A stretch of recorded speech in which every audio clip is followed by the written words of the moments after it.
Welcome to the Dating After Divorce podcast. I'm your host, Shade Curry, and I believe every divorced woman deserves a romantic relationship where she feels safe, loved, and cherished.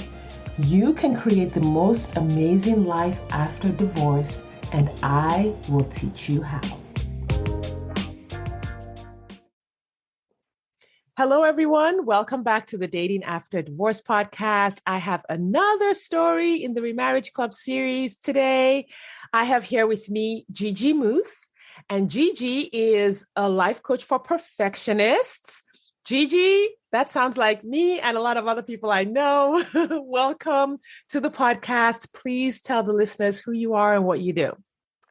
Yes, as you've said, I am a life coach for perfectionists, and those are for those of us who we like to live perfect, look perfect, and act perfect so that we can avoid blame, judgment, and shame. And I help people break out of that and find what of perfectionism is working well for them and what are those things that just aren't working as well.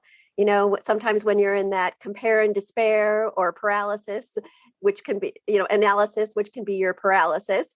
So I help people with that. Oh, that's so good. And I love that you differentiate between the good parts, like how perfectionism can serve a person, and then identifying the areas where it doesn't. And that clarity, I'm sure, can really catapult you to a lot of success. So awesome. That work is so needed. Thank you for being willing to come on here today and share your story about your marriage, your divorce, and remarriage. And so you were married 23 years. You were happy. You had no problems, but then something happened in your family that really caused things to go in a different direction. I'm just going to hand it over to you and let you tell the listeners your story.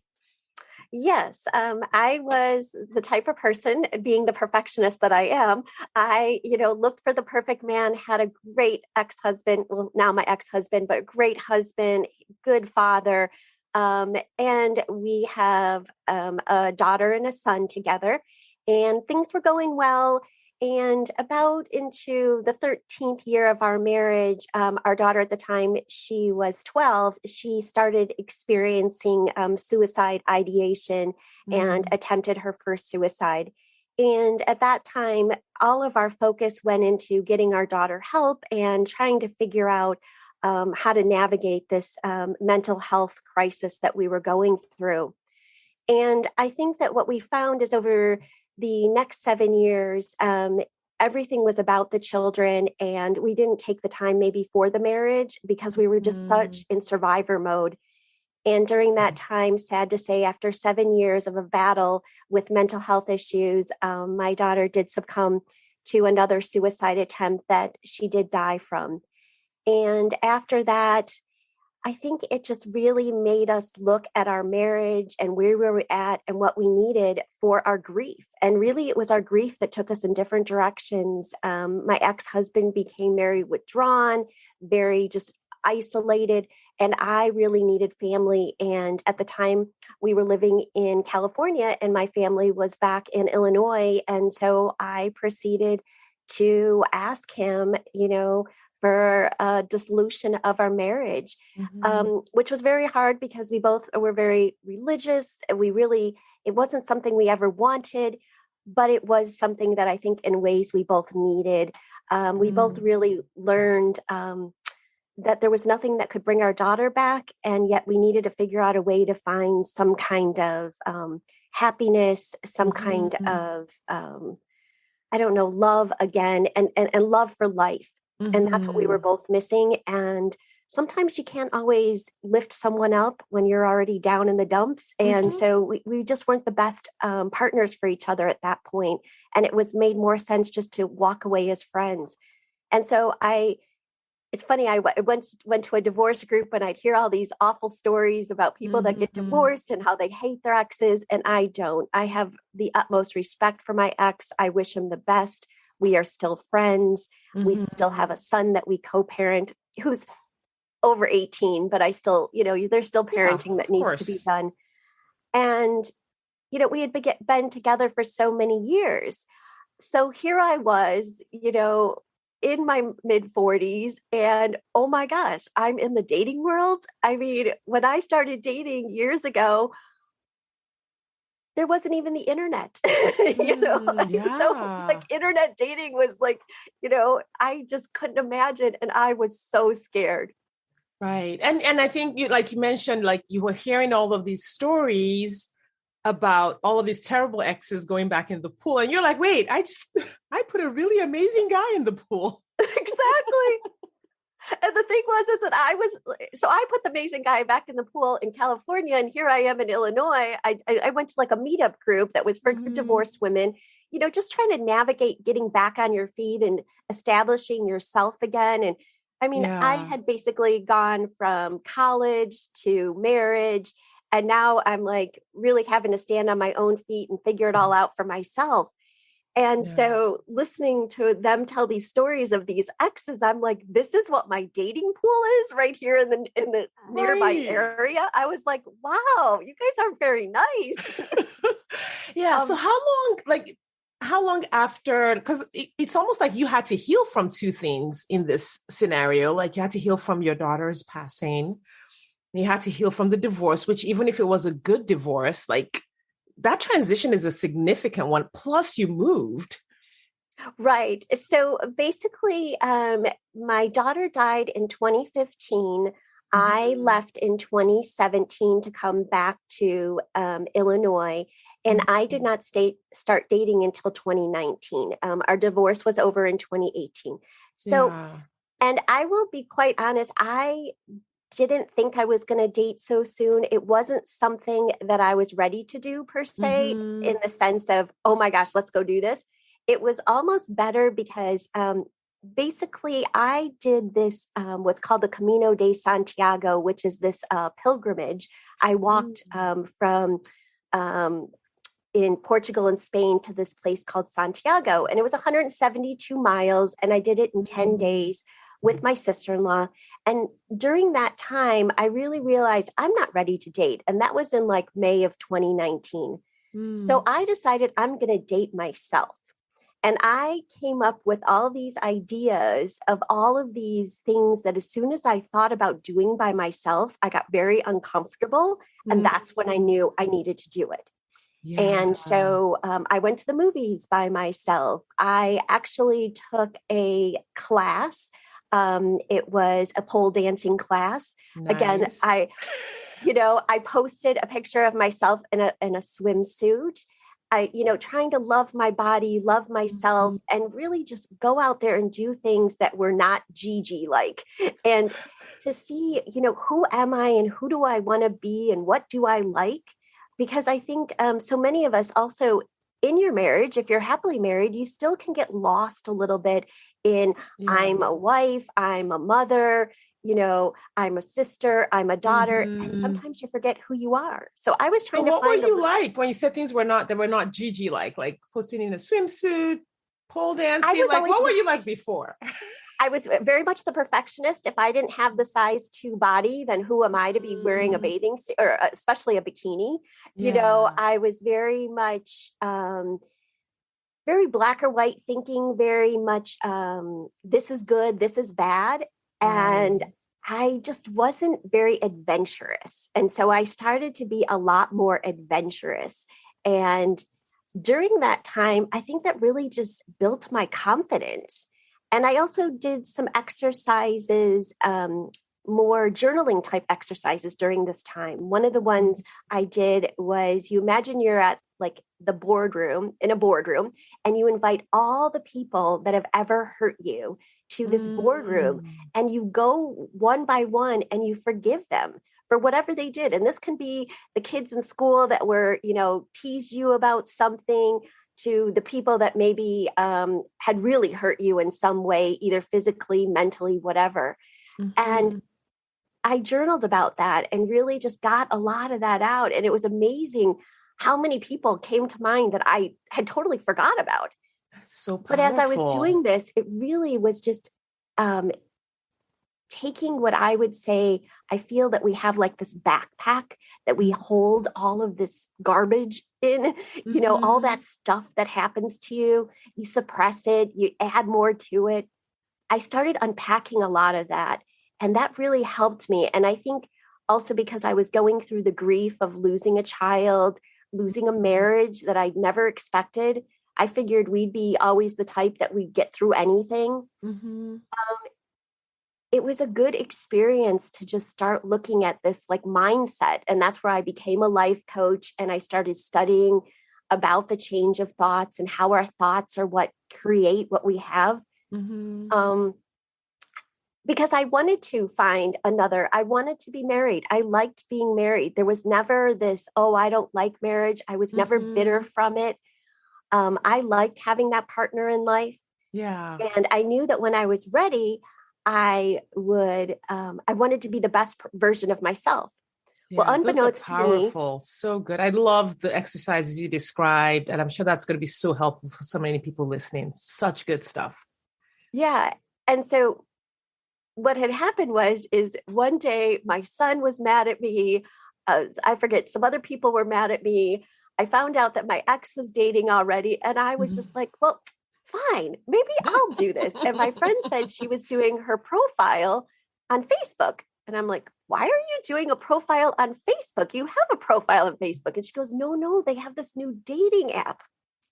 So I go on there. I have never been on a dating app before. I've never even seen one, so I don't know what to expect.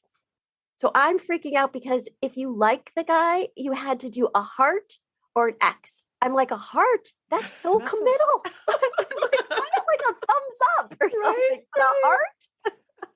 So I'm like, oh my gosh. Then I don't understand this. And for any men that are out there listening, this is just my opinion. But when you post a lot of pictures with fish, and what I do know about fishing is fishing takes a lot of time. So if you keep showing me all these pictures with fish, you're just basically saying I'm never going to be around. And that wasn't what I was looking for. So I definitely did X's on the fish guys. Oh my gosh. Yeah. But I found that so interesting that at least in my age bracket, everybody was posting pictures of a fish. And first it'd be of one fish, and then it'd be of two fish, and then lots of fish. And I even asked some girlfriends, and they're like, oh, they're trying to show that they can provide for you. And I'm like, I don't see it that way. I see it as they're showing me they spend a lot of time fishing, because that takes time for those fish to bite. And these were not little fish. Right. And then how's it going to smell when it comes home? I don't know. Exactly. I didn't even go there, but that's a good point. No.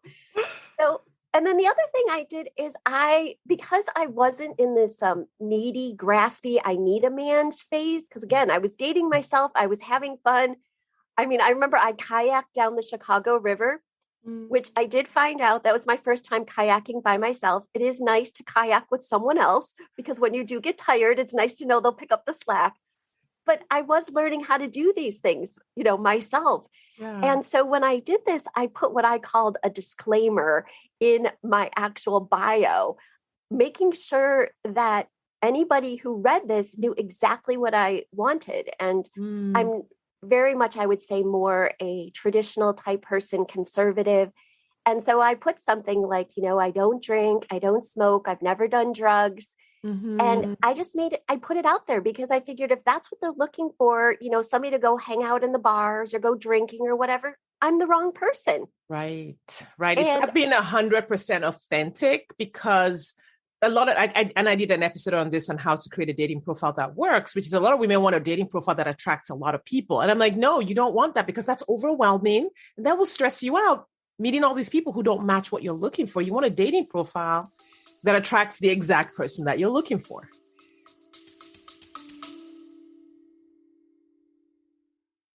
Do you wonder exactly how divorced women just like you are meeting eligible men who want a real relationship and a commitment?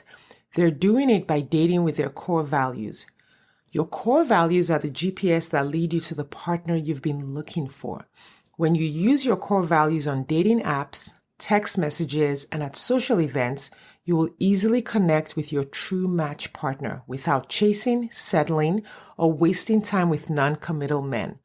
I have taught exactly how to do this in the 2-hour Core Values Dating Blueprint course available on my website, shadecurry.com/dating. That's SADECURRY.com/dating. You will learn exactly how to identify your core values and use them on your dating profile, how to ask the right questions via text, and how to tell the right stories on dates so that you attract the right people and repel those who aren't right for you. If you're ready to meet your true match, hop over to shadecurry.com/dating or click the link in the show notes. Now back to the episode. And so I wound up seeing a picture of a guy that had this really cute smile. And even though I was mostly just doing hearts and X's and not commenting, this one person I did comment and said, like your smile. And that was on a Sunday. And I didn't hear anything from that individual. And I wound up talking with a couple other gentlemen and realized by Tuesday, no, I'm not ready for this dating. This is just not a good idea. They either would come out too strong, too fast, or it was too hard to start up the conversation, or whatever the reason was, I was done. But again, back to this individual, I never heard from him. So I got rid of everybody, deleted everyone except for him. And I decided I'm going to try one more time. Something about this smile just really touched my heart. And I said, I know that was such a corny thing for me to say, but I really do like your smile. And it was so corny. I'm going to say it again. Exactly. I know. I was just like, hey, I'm going to be authentic. He's going to either think this is. And so it wound up, he wound up actually writing the next day, apologized that he hadn't written, but his work schedule was that he works Sunday, Monday, Tuesday, and he knows that things like this take time. And so he knew he just didn't have the time. So he wrote me on Wednesday and we went on our first date the following Monday. And a year later, we got engaged, and another year later, we got married. Oh my goodness. goodness. And so now we are happily married. How long have you been married now? We've been married now for about 5 months. And so you're newlyweds? I love it. Yep, we're newlyweds and we're learning how to navigate blended families because I have a son and he has 4 daughters and how that all works. They're all primarily grown. So it's not like any children at home. But, it was funny. I joke about certain things with him. Like I say that if I ever do this again, which I don't plan on, I'm going to ask for credit reports because I have found that there are people out there that their credit's not as good as yours. Right. I am going to get references from their children so that I can see what their kids are like in addition to the spouse. But no, we've been, it was one of these situations that we both knew what we wanted and we just work well together and we take a very much a team approach to things. And I think that that's something, again, that I had learned from maybe my first marriage is that I wasn't always a good team player. I think a lot of times that perfectionism and that need to control would get in the way. And so I have definitely learned to be more present, to be more a team player, to be more thoughtful. And that has really carried this new relationship, a long way also. Yeah. So how did you, what made you recognize that perfectionism impacted your first relationship? Like, was that in therapy or just working through the healing journals like you did? My perfectionism took me on a very bumpy path, and my perfectionism actually led to my own suicide attempt a couple of years actually before we lost my daughter. And with that, I did an outpatient program, so therapy basically, that really addressed this idea that perfectionism can be a neuroses. It's not just a characteristic, and it can. Again, if you think of the things where it doesn't serve you, and if you become like, for example, black or white, and you're not ever gray, that can be an actual problem in your work, in your relationships, wherever. And so not to say that anybody who has perfectionist tendencies has, the neurotic form of it, but just to check in with yourself. Is this serving me? Is this getting me what I want? Is this, and if it's not, then what can I do to tone it down, to figure out how to work better with it? And Mm-hmm. I just didn't realize that. I thought perfectionism, the thing that motivated me to do such a good job and be such a high achiever, in some ways was the same thing.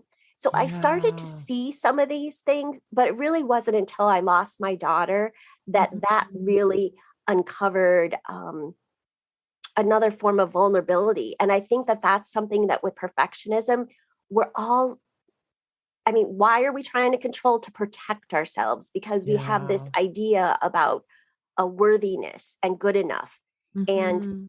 it really wasn't until I became a life coach that I was presented with ideas that, Brene Brown and some other people talk about out there, about this idea that you're 100% worthy no matter what you do. I think Yes. I always thought I achieve, therefore I am. And it really Yeah. wasn't until I got more into the life coach world that I started seeing these ideas that no, I am because I am. Yes, just because you exist. You're 100% Exactly. worthy, 100% lovable just because you exist. Thank you for sharing that so vulnerably. I know that helps a lot of people. Like it's hard to find spaces where these conversations are being had around, like, because perfectionism is so rewarded in the culture, right? Which church or corporation doesn't love that person who shows up to dot all the I's and cross all the T's and overwork and all of that? And so because there's sort of a cultural reward for it, it can be hard for the individual to see, oh, no, this is destroying me, even though everyone loves that I am this way. And when I went through codependency recovery after my divorce, and that resonates with me because there was this, I guess my issue was just a lot of shame, where there was my ideal self that I thought I wanted to be and kept striving to be. And then there was who I really was. And because at any time that I realized that there was a gap between who I was and my ideal self, I would just experience so much shame. Right. And it's what we do with that emotion of shame that, spills out on our family around us or on our friends, or um, sort of motivates the actions that we then take. So for me, I just kept like striving and working and making sure everyone's grades were up, and just to prevent any gap between that ideal and how we were living. So I definitely resonate with going through, like, thinking that there's a person out there that I'm supposed to be other than who I am. Yes, and I think that also sometimes with perfectionism, we tend to put a lot of pressure on our partners. So even though I told you my first husband, is a great person, I was constantly judging him and judging Mm. myself. And so I was coming up short sometimes because he was neater than I was, or he was coming up short. Mm. And I was also looking for him to complete me. And so by going through that process of dating myself and finding out what I like and what I don't like, I was much able to come to this relationship not with all those expectations. I didn't have those 20-year-old, stars in my eyes. Yeah. I mean, I will say I was over 50. We're both over 50. We had been both through a longevity relationship, marriage for many years. So we came with a little bit more perspective of this is what I want and what's the negotiables and what are the non-negotiables. And, Yeah. and I think that that was being open to that. Whereas I think because I was young and I was um, immature in a way and didn't understand, I kept thinking that when I was unhappy, even the times in my first marriage when it had its rocks and bumps along the way that were us, not just the kids. But I always thought it was, well, you're not loving enough. You're not like the Mm. Hallmark movies. You don't, you're not bringing me flowers. You don't bring me candy. It was always Yeah. what he wasn't doing. And what I really wasn't doing is I wasn't very good at the self care myself. And that's Yeah. something that I really have found is self care has really become something. And even if it's just for 15 minutes, I try to do things for myself so that I'm not relying on someone else, because you won't find your happiness in someone else. But 100%. I'll tell you, I tried for I years. tried really hard. If anyone was, never worked. if anyone was going to get it done, it was going to be you. Exactly. I thought I could do it, but I really have found, and that's why when I feel that when people tell you when you get married and they tell you don't forget date night, I think that date night is also a self-care, but it's a self-care in the sense of for your marriage. So if you think of yourself, then your spouse as a person, and then almost like make your marriage a third person. 100%. One of those needs a little bit of self-care. So you need to take time for yourself. They need to take time for themselves. And then the marriage also needs something. And that was something that I remember hearing it through the years, but I'm like, but you don't know my children, or you don't know what's going on at home. And now with this marriage, at least, maybe because we don't have the kids, it's a little bit easier, but we really do make sure that we take time for the two of us together. Yes, You that know, is and if so, it's just, so good. sometimes it's a quick little trip, and sometimes it's just watching a movie together, and sometimes it's just talking about things like not the family, but just, beliefs, ideas, dreams. I call it the logistics. I always tell my husband, I was like, we've had a lot of logistical conversations this week. I'm not feeling the deeper conversations. And so we know when we're in the logistics mode, which you have to have that. You got to plan, you got to merge your calendars, and being able to notice when, oh, hey, we're not having those little flirty, deeper, dreaming together type conversations, and raising that awareness and making time for them. Right. And I highly encourage that, because I find that, like I said, we're talking anywhere from 5, 10, 15 minutes is all you need to really get that connection. Yeah. And I think we all can find that, if not on a daily basis, every other day with our significant other, because I do believe that if possibly, and I think things happen the way they were supposed to, but possibly in my situation, if maybe my first marriage, we would have done more of those things, we might have been able to navigate the grief better together. It didn't work out that way. We're both happy where we're at. So, I'm not going to fight with what is, but I do know that it possibly could have helped us along the way a lot. And we could have been there a little bit better for each other. Right. And now all of those lessons are helping you both where you are now. So, Yes. And I mean, and hindsight is always, 2020. Right. So of course, everything changes now. But that's the beauty of, I think, hindsight. I will tell you is I have gone back to my ex-husband because I didn't become a life coach until we were already divorced, until we were, already separated and everything. And I have gone back and I have apologized for where I felt that maybe I did come short and, maybe wasn't the best partner I could have been. And I think that's the beauty, is being able to go back to someone if you are in that space and you feel you can, and admit your flaws, because it makes me a stronger person. And I think it makes our relationship better because he honors that vulnerability. He's like, wow, that takes a lot for her to say that. Yeah. Because I don't need to say anything to him at this point, Right. And you owning your part doesn't mean you own everything that happened in the relationship. No, not at all. either. I'm only owning that I could have done things better. And now I see it. And I think that that's what I'm most owning, is I see it now, because there were things that he used to maybe say or do. And I would be like, that's not me. This is all you, and now I saw, I saw how the perfectionism was putting so much pressure on him. Who wants to be that person that feels like they have to complete you all the time? Yes. And now I realize the only one that can complete me is me. 100%. That is so good. I wanted to ask you a little bit about your what in my coaching program I call them milestones. So like when you meet someone and maybe you're dating, and I know you didn't date a lot of people before you met your husband, you're dating 2 or 3 people and you finally say, oh, this is the one that I think I want to create a commitment with. So that's kind of how my program goes.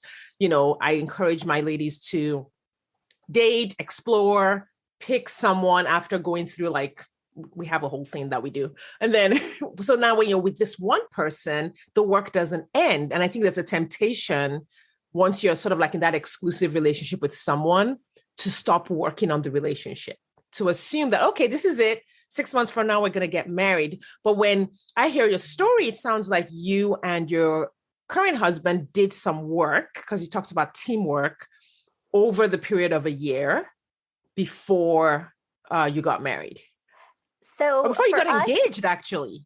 yeah, a year we were Yeah. a year we dated for a year before we got engaged.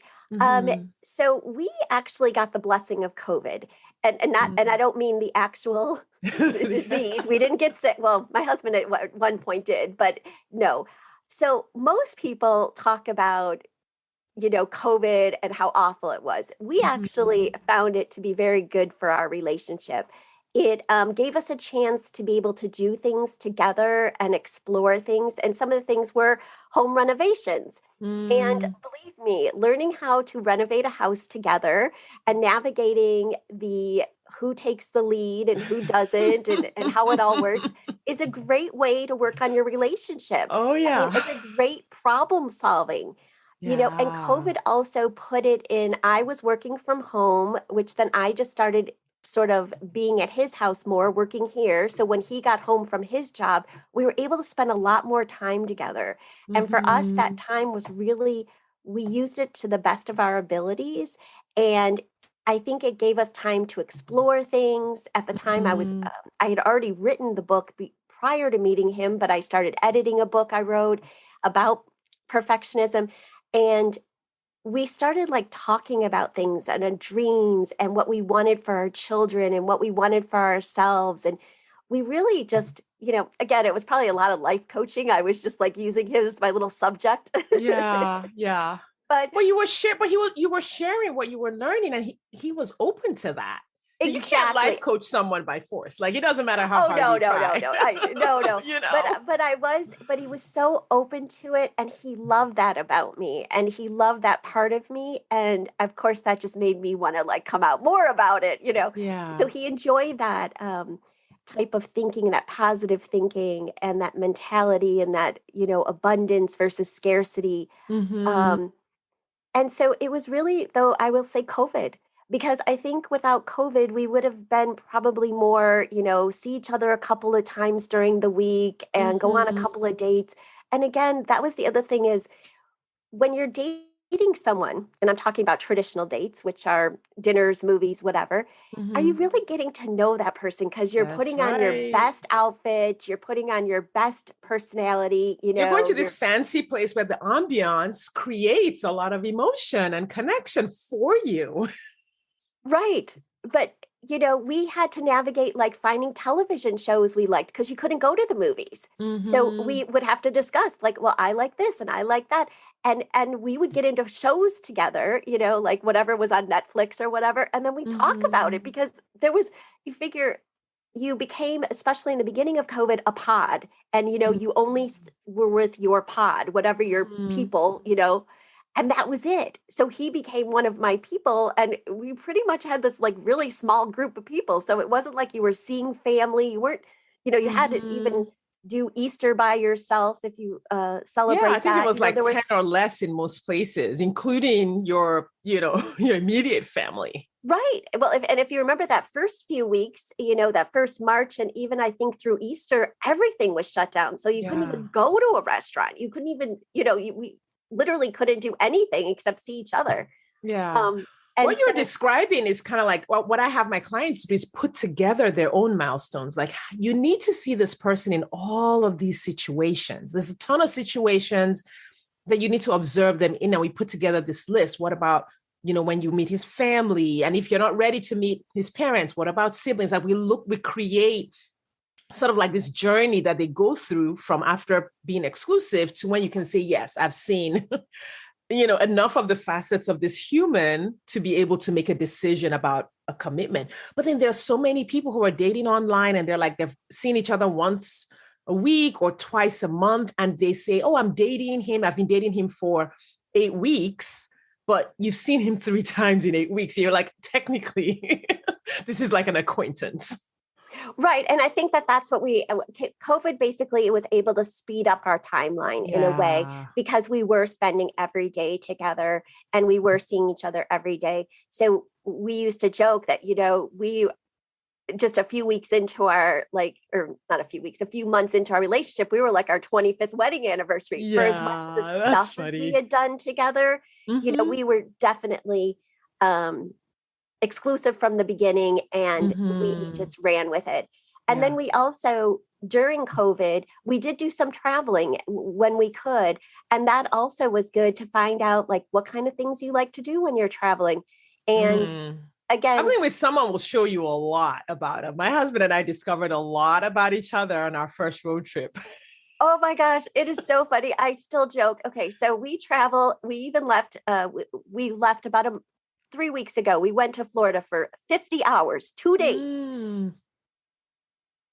We brought one suitcase, a big suitcase. If he would have had his choice, we would have had two suitcases, because he believes not only do we not pack, but we just take half of our wardrobe and we put it in the suitcase with the the hangers. I'm With like, the hangers. no, and of course my perfectionist, no, we got to roll it all. And I even have the cute little cubes you put it in, you zip it up in and everything, all organized. But you know what? I still love him, because Yes. I think, as I shared with you earlier when we were talking before this interview, we had a really interesting experience actually on our honeymoon. So we had a honeymoon planned. We originally were going to go take a cruise in Italy, but because of COVID, we had to cancel that. And so we decided, okay, we're going to go to a timeshare that my parents have in Mexico for a week. And then we're going to just take a short little Bahamas cruise. So we just basically had to get from Mexico on a Friday and make sure that we were in Florida by Saturday. Shouldn't be a problem. Well, due to a maintenance issue on the plane, we did not make it to our cruise, our Bahamas cruise. And this is, again, one of those moments. Now, we're already married at this point, so we're in it for life. But it was definitely a test to how do we handle things? Because, again, I'm the planner. He's the let's wing it.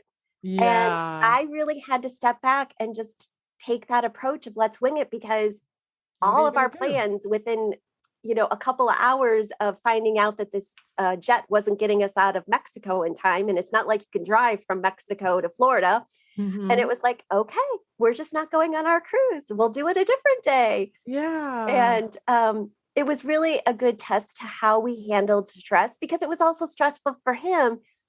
He was sad. He really wanted to be on this cruise. It was this new ship. It had a cool roller coaster on top of it. I mean, we were so excited. But he also felt bad because he saw me so sad, and he knew that I really wanted to do this. So he was like trying to comfort me, and yet I was trying to comfort him. And it all worked out. And we went to Florida for a week. We still took our flight when we eventually got it to Florida, had the best week, visited family and friends, have a story to laugh about and talk about, and we're fine. Yeah. That's But it was all our amazing. talk about it. That was definitely a mindset thing. Yes. Because I mean, seriously, there was a part of me that would have just wanted to sit there right in the airport when we found out and just cry. Be like, Yeah. Yeah. And I love that I keep hearing you talk about this ongoing growth and the dating after divorce and remarriage after divorce, this whole journey of those of us who have gotten a divorce, I think can just really set us on a path of just continuing to grow, just infinitely growing until the end. Because if we embrace it with that mindset, we have so many opportunities that we can use to grow and just become the best versions of ourselves. I think if you go in with that and you are willing to grow and you are willing to be the best version of yourself, I think that you will find you will get so much more out of it. And I think I also went in with it that I didn't, I tried not to bring any baggage from my first marriage with. And what I mean is there were things that my ex-husband doesn't do perfectly. I mean, he's a good guy and everything, but I didn't try to be expect my second husband to do things that I'm used to him doing perfectly. My first husband, like I said, my first husband's very, very neat. My second husband, not so much. Right. But that was okay, and vice versa, there's things about my second husband that I like better than my first husband. So, but not sitting there and comparing or expectations. Because I think sometimes, especially when we've been hurt from a relationship, So for example, say if I would have walked away from my first marriage, because maybe there was some type of betrayal or something, I could be carrying around this resentment towards men, or this resentment towards, this ex-husband, that could then carry into another relationship. So I really tried not to carry any of that. Yeah. I don't It's the thinking, just thoughts. Yeah. Just thoughts that but the create negative energy, the thoughts, and I didn't judge this person. I remember my mom actually, though. My first husband's a handyman. He's actually a builder. And so my mom said to my current husband, she's like, do you know how to fix things? And he's like, no, that's not my thing. And she's like, oh, and she was all like disappointed. And I was like, she's like, I had 23 years of having my stuff get fixed. Right. But you know what? The beauty of it is for 23 years, I had this man who, yes, he could fix everything, but he wouldn't let me paint because he could do it better. And so he didn't want me to mess it up. This man lets me paint. Now, you can't see any pictures right now, but believe me, the ceiling has some paint smudges on it. My first husband would have never been able to live in this room. He'd be like freaking out. This husband, that's okay. Gigi painted it, and that's what happens when Gigi paints. There's smudges on the ceiling. Yeah. And it was nice to have that, Yeah. But if I would have come in with the attitude of, oh my gosh, every man afterwards, like, so there were good things about somebody. And yeah, it would have been nice if maybe my second husband was a handyman, but he's not. And but there's other things. He makes me laugh like I have never laughed. Yeah. And I would much rather have that at the end of the day. I love that. I love that so much. So what is the next growth point or the next growth item for your family, your new family?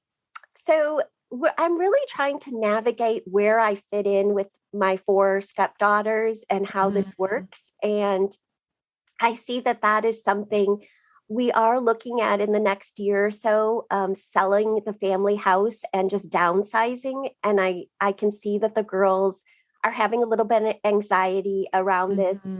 Even though they don't live here, I think there's that, they've been here their whole lives. This is where they were either born or they've been here since a small child, and not totally understanding that it's, houses as you get older, they're just a lot of upkeep. And we want a more, I would say, transient style, in the sense that we want to be able to travel more and not have to worry about shoveling snow or worrying about the lawn and all those things. So trying to figure out how to navigate that, I think is something that's new for us and where I fit in. And I think the girls are having a hard time, even though they're, when I met my husband, he had already been separated for 5 years, already divorced for over a year before we even met. So now it's been a couple of years since the divorce. But I think the girls are still missing what they thought was their family. Yeah. Yeah. And I can see that. I mean, like, even my family is similar in the sense that I had teenagers and my husband's son, was a young adult in college.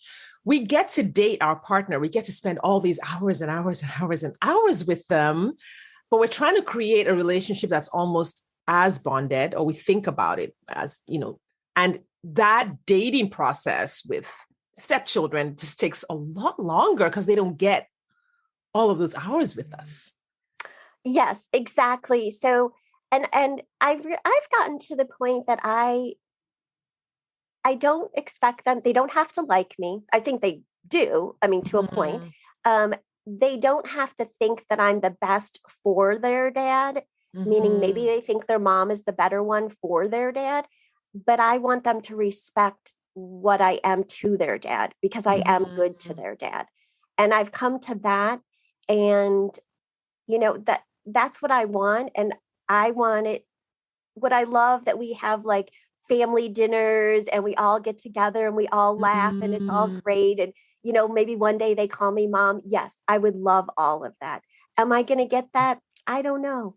Right. That's the journey. That's the journey to see what grows out of where you are. And you can't. And I think that that's one thing that I didn't know, that I walking into this relationship, as much as I had done so much work on myself, I didn't realize how much I wanted the family again, as much as I just wanted a husband.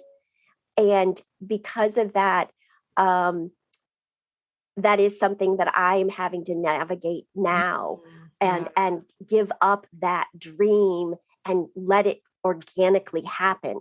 Yes. I think that was something I think I was trying to force it first. And now I'm just trying to take a step back and let things organically happen. Yeah. And Well, you've done such an amazing job with your growth and healing journey that I have so much confidence that you'll be back here talking about blended families on the podcast. Yes, I would love to. I hope, I will definitely say one of the things that my my current husband did that was so sweet is he not only asked my parents for my hand in marriage, even though, I mean, I was, like I said, 50 years old, but anyway, but he actually asked my sons also. And I think that really helped in his relationship with my son. So him and my son are fairly close. He didn't ask his girls though. And so if I have any advice for anyone out there, when you're looking at this getting married, that really you should get your family's buy-in, not necessarily do they have to approve, but let them know. And I think his girls, because again, you go back to the point you say, they don't see how much time. So even though we spent a whole year together, like almost 24/7, it seemed like because of COVID, they only saw me a couple of holidays. You know what I mean? Yeah. And so because of that, they didn't realize how close we had become. They didn't see all of the things we had tackled together. And when we got to engaged, they were very shocked and they were like, wow, whoa, this is fast. And and and we're thinking, oh my gosh, we're 50 some years old. We don't have like our whole lives. Yeah, that's such great advice, Gigi. Like that is excellent advice to bring them everyone. in. And again, you don't have to do what they want, but at least you knew, because he honestly didn't even know his girls were as upset about the divorce until we got engaged. And then it came out more how upset they were. Yeah. And I think it was probably something they just never talked about per se. And they weren't, they're not like drama type girls. I don't think they're like really feely type, girls. So I don't think they told their dad all of their feelings. Right. And so he didn't know. And I think that if he would have had the conversation, I'm thinking of asking Gigi, I think that they would have told him. He could still decide for himself what he wants to do.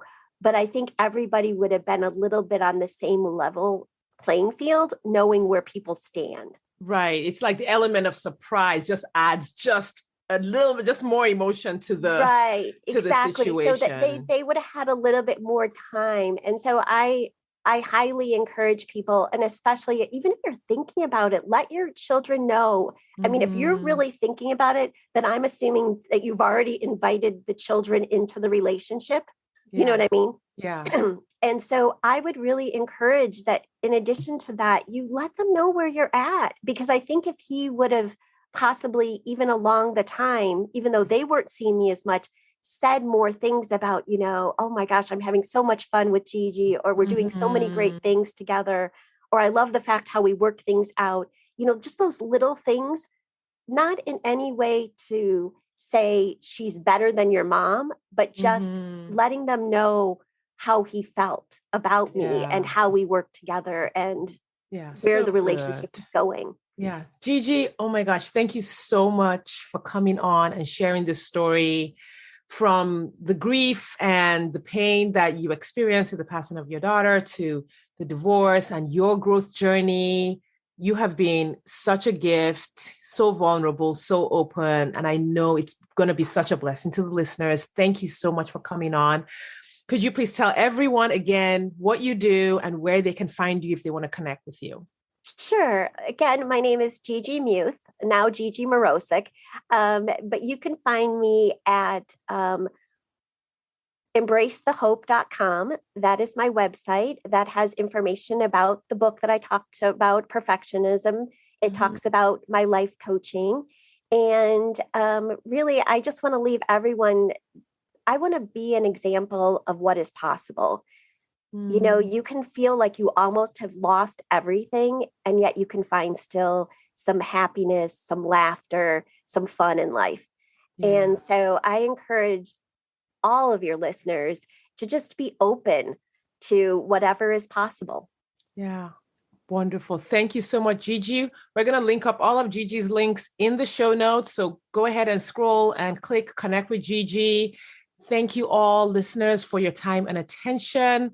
If you are looking to date after divorce, make sure you go to the show notes and click in there for my free dating course. And I just want to thank you for your time and attention today. And I will see you next time.